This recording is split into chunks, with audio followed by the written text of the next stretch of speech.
Hey, soccer fans, Nick back with the Feed the Fire podcast, talking all things Chicago Fire, but specifically the Chicago Fire's new stadium announcement. This is big news. It's got all the MLS podcasts that I've been a part of in group chats asking me what's going on here. How did Joe Mansueto pull this off? It's got the entire city of Chicago talking. Even sports radio is finally discussing MLS, soccer, and the Chicago Fire. Of course, some of it is in the context of whether or not this is going to affect the White Sox or the Bears, but still, everyone is talking about this, not just from a sporting standpoint, from a city development standpoint, from a soccer standpoint, but also from the standpoint of a owner of a club is saying, I will privately fund my own stadium and my own project and my own development. I am not looking for public money. I'm not looking for specific bonds or tax breaks or public funds. Joe Mansueto is going to do it all himself. And that is really what is kind of setting things apart for the Chicago Fire owner from any other sports team owner of recent memory, at the very least. We're going to talk about the announcements. We're going to go over some of the FAQs that the club put out. Also, I want to make sure you all go to the Chicago Fire YouTube page. Gabe Ramirez does a 25-minute interview with Joe Mansueto where he gets into a lot of the details behind the scenes stuff, as well as his philosophy on why he feels that he needs to pay for the stadium out of his own pocket, not ask for taxpayers to foot the bill on it. So, as we all heard, Monday morning early, the Chicago Fire put out the following statement from Joe Mansueto, and you can go check it out at dearchicago.com. And his statement reads, Dear Chicago, I love this city. I was born and raised in the shadow of its iconic skyline. I moved here for college 50 years ago, and I never left. Chicago is where I built my business, my family, and my life. And while I never set out to own a professional sports team, when the chance came to purchase the Chicago Fire in 2018, I couldn't pass it up. Soccer is the world game, and a world-class city like ours deserves a world-class club with a world-class home to match. Oh, you guys feeling chills? I'm feeling chills just reading Joe's words in the opening paragraph there. Woo, great. All right, let's keep going. Today, we're proud to announce our plans for a new privately funded soccer-specific stadium and entertainment district at Roosevelt and the River. We expect to open in spring 2028. This new home for the Chicago Fire Football Club will anchor the city's future 78th neighborhood and serve as a catalyst for job creation, economic development, and vibrant community life. Okay, a little bit of the social obligation, not social obligation, but the positive messaging and everything else that can come along with it. Social consciousness, that's what I was thinking of there. All right, and how does the letter conclude now?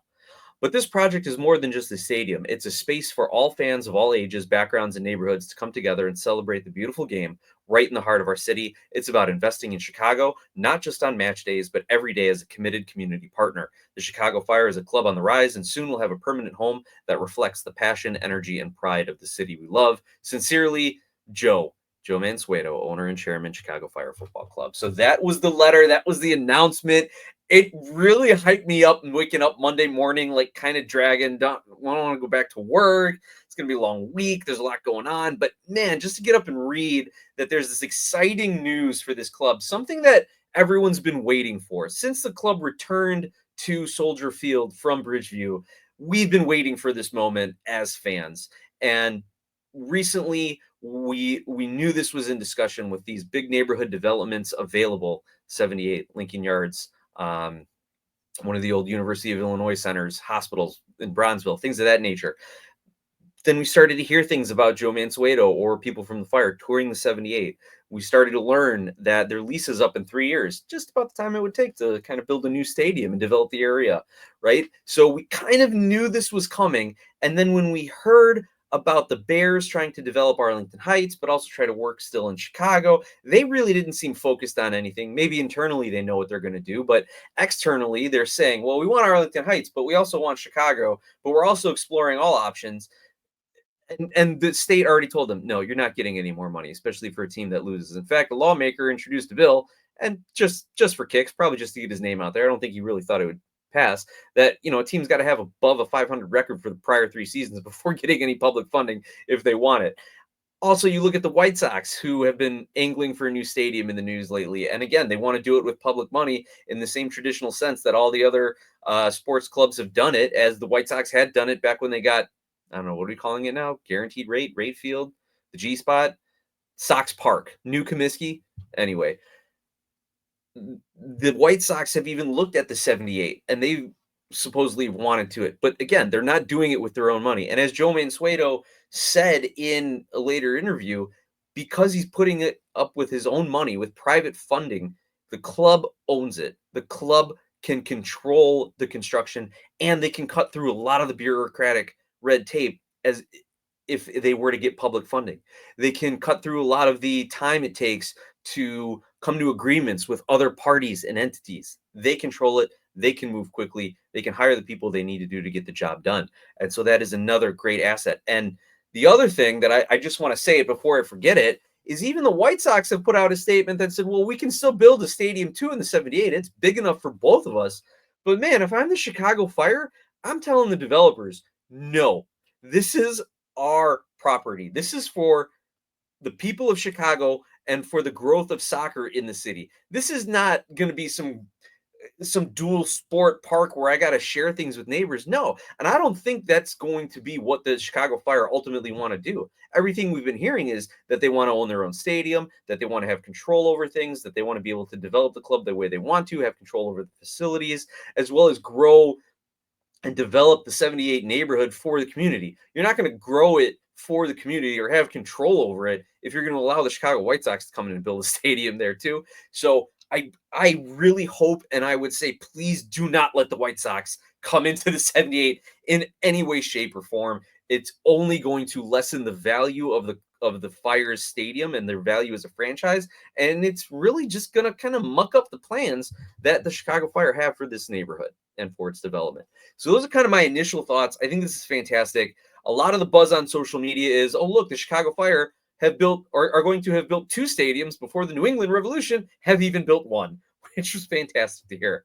Again, a lot of my MLS content creator colleagues that I'm in some group chats with are all very excited about the prospects of this. They're excited to see that Chicago is doing things right, and they're excited that Joe Mansueto, as a lot of people are around the country, are excited that Joe Mansueto is setting the standard for owners to privately fund their own entities. Now, if you go to dearchicago.com, again, you can read this entire announcement from Joe Mansueto and the club. You can sign up for alerts and news and all the development stuff like that through email and text. But there's also an FAQ section. And so I want to read to you some of the FAQs that stand out to me, some more information that everyone should know about the stadium. So it says, why is the club building a new stadium? Well, the Fire's decision to pursue their own stadium is part of Joe Mansueto's commitment to keeping the Fire playing in Chicagoland for decades to come. Interesting, they say Chicagoland and not Chicago. But anyway, while the club has enjoyed playing its home matches along the lakefront at Soldier Field, there remain limitations at the stadium for the Fire. It's a priority for the Fire to continue creating the best possible environment for its fans, players, and staff, and we've seen the positive impact that soccer-specific stadiums have had across Major League Soccer. So yeah, from the soccer perspective, you're going to have a packed building of soccer fans screaming, supporting. You're going to have facilities for the players dedicated and designed for soccer players. They don't have to use an NFL locker room, if you want to think of it in those terms. And we as fans are going to have a soccer specific experience rather than trying to, jam a square peg into a round hole, a soccer fan experience in a football NFL stadium. Also, they address the limitations at the stadium, and the biggest one of that is sponsorship opportunities. They're not allowed to enter into sponsorship agreements or any sort of promotional agreements with certain brands and certain companies because of NFL advertising regulations that are in place because the Bears are the primary tenant. So there's more money to be had in advertising, sponsorships, business partnerships, all these sort of things by having their own stadium that they can control over. So that's just another bonus for the Chicago Fire. Now, the next question that's addressed is the stadium privately funded or using public money? Short answer on this one, guys. The stadium will be entirely privately financed by Chicago Fire FC club owner and chairman Joe Mansueto. There will be no public funds used to build the stadium. What's interesting is I heard a criticism of this as they were talking about it on 670 AM on the Score this morning, Chicago sports radio. And people were saying, okay, fine, you can say you're not using public money, but the city still has to build you the infrastructure as far as utilities, as far as roadways, as far as zoning, you have to go through all that sort of thing. So you can say you're not using public money, but you really are using public money because the city's got to contribute to the infrastructure. And my response to that is no, that's just criticizing to try and find a way to criticize for criticism's sake here. Uh, that's the whole purpose of government. Not the whole purpose, but that's one of the biggest purposes of government. Like if you're going to build a house, like do you also have to pay all this extra money? Or if you're going to develop a plot of land, you also have to pay all this extra money out of your own pocket to extend utilities? Yeah, maybe you do, but it's the city that's going to have to do it. And I'm sure the Chicago Fire are going to pay for it in some way or other. But like that's the point of having the city government, is to provide infrastructure for public and private entities alike, for individuals and businesses and corporations. So anyone who's saying like, oh, they're actually going to be taking millions of dollars of public money, city and state and county money to develop the infrastructure, well, that's the whole point. Plus, if you really want to use that as your criticism, the fact is they are going to turn it into a lot of public spaces that is going to allow the public the opportunity to come in and make use of these spaces as well. So I think that criticism is a little misplaced, misguided, and just a little naive, to be honest. As far as the location of the stadium itself, it'll be located along the Chicago River, just south of Roosevelt Road. Will be the anchor tenant of the 78, capital T, the 78, a mixed use development that will eventually include restaurants, retail, office space, and residential buildings, along with green space and extension of the Chicago Riverwalk. I think that's cool. There's going to be an extension of the Riverwalk there. I hope that it's going to connect with the current Riverwalk. You can just walk along the river and spend a day bouncing around the little shops and restaurants there and end up at a Fire game in the evening. That would be pretty amazing. And they want to make it a year-round destination, poised to become the city's 78th neighborhood. What I like is the river view. I think that's something that is unique to certain stadiums. You know, we talk about some baseball stadiums who are either on the coast or on the rivers. You look at the Padre Stadium, I want to say, or you want to look at, I think it's the Pittsburgh Pirates Stadium that's on the river there, or you look at some great landscapes in the background. You know, you've got RSL Stadium. You can see the mountains in the background. That's fantastic. I would love. It's You can look at the renderings, right? It's going to be so cool to have a stadium on the river that incorporates the river as part of the design and overall ambiance of the project, of the development. I think it's going to be great. The other thing that I've suggested on social media, which I hope it's gotten a lot of impressions, so I hope somebody at the Fire picked up on it. I would love, as they do for St. Patty's Day and dyeing the Chicago River green, why don't we dye the Chicago River red for opening match, for home openers? That would be amazing. When the Fire start winning trophies again, we can have a red river and have a boat parade past the stadium or something like that. It would be amazing. I think there's a lot of potential because of where they're developing it. I think that's going to be amazing. One other thing we haven't addressed yet, what's the capacity? How many people are going to be able to fit into this stadium? The planned seating capacity for the stadium will be approximately 22,000 for Fire matches, with increased capacity for concerts and other events.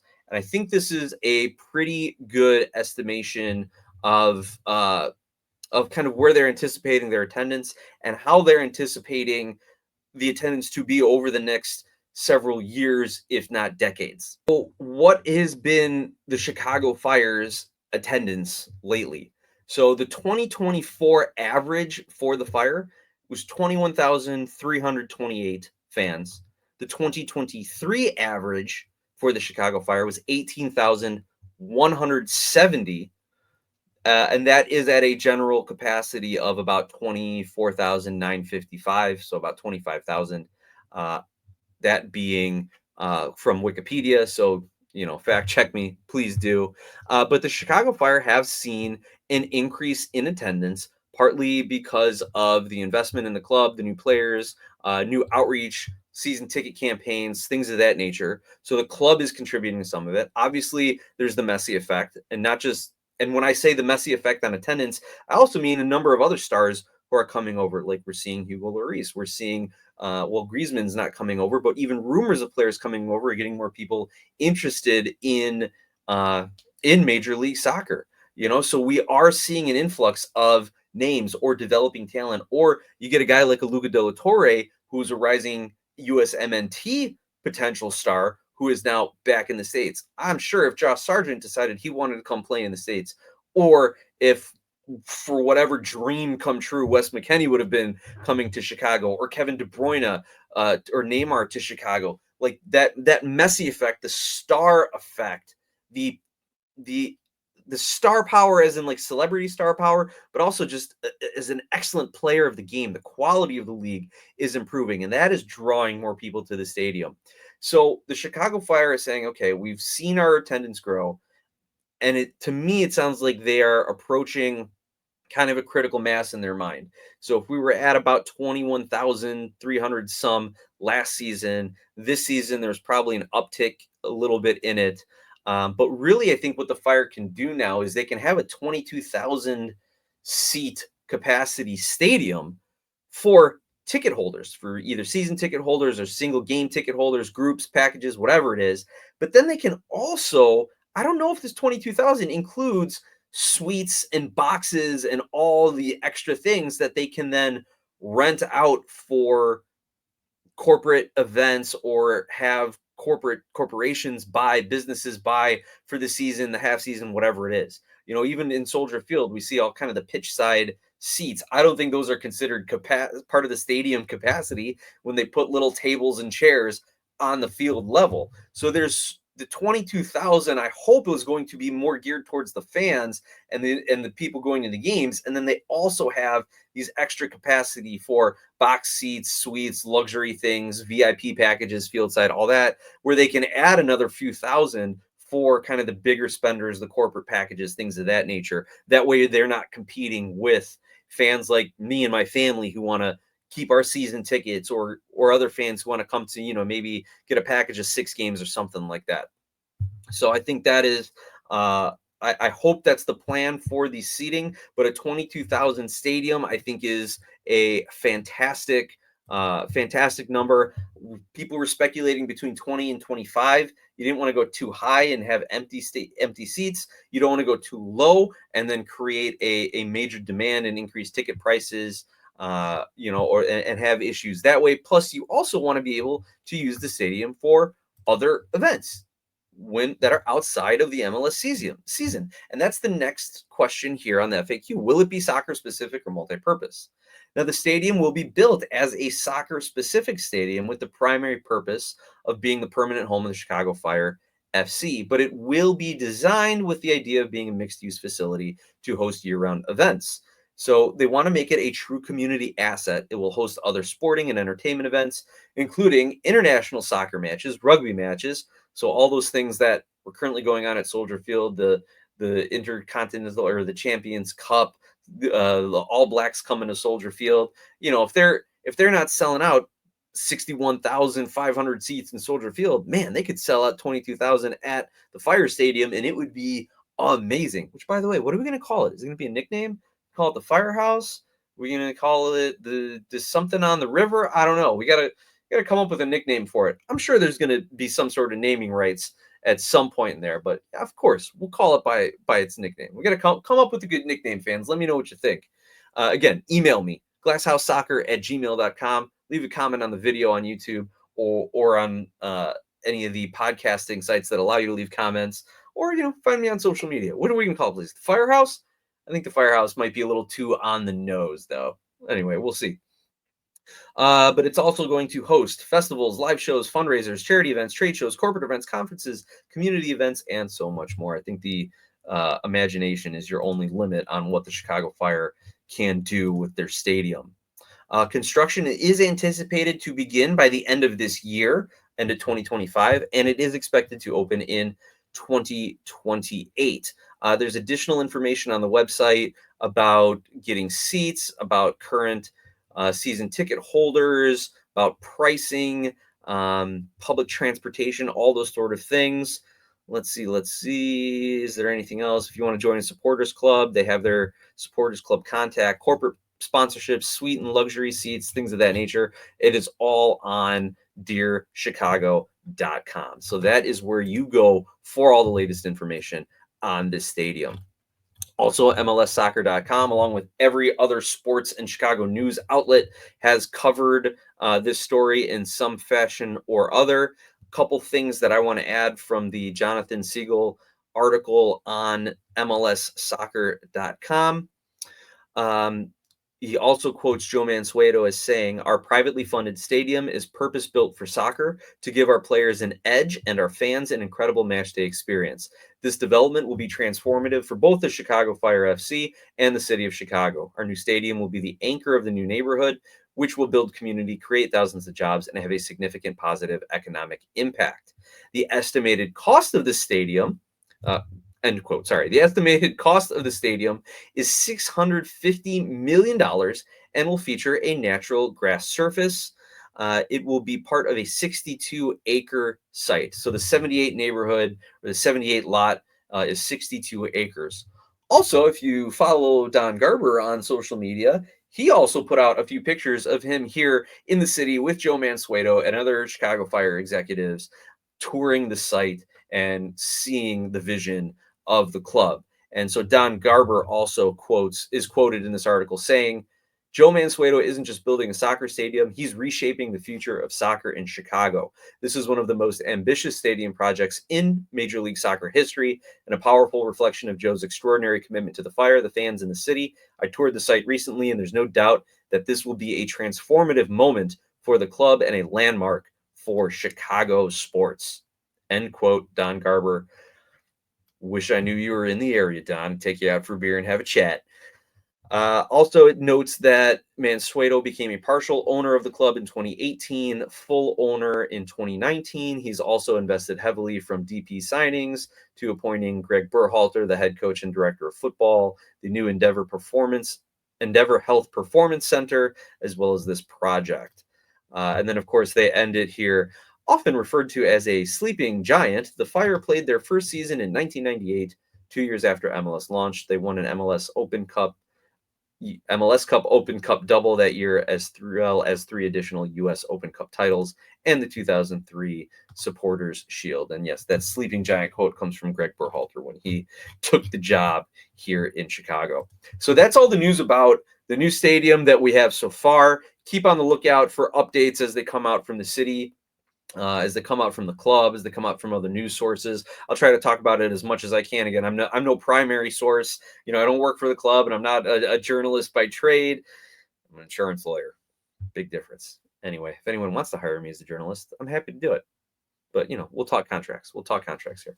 But that is the latest and greatest on all things with the Chicago Fire Stadium announcement. Again, go follow the Fire on social media. Check out the renderings. Check out the drawings. I did hear somewhere that the facade is going to be red brick, which I think is going to look pretty cool if they can pull it off the right way. The square stadium drawing kind of reminded me a little bit of Columbus and Nashville's new stadiums. And I was at Nashville's new stadium a few years back. It did kind of look a little, I don't want to say a little too metallic, but a little too manufactured, like a warehousey. So with this red brick, it's going to definitely give some character to the building. With that, I want to thank you all for tuning in, whether you're listening on a podcast or watching on YouTube. Please like, subscribe, rate, review, share the show. Go out to your 7-Eleven, get a bottle of Skira Icelandic Spring Water, the sponsor of the Feed the Fire podcast. Thank you all, and let's go Fire.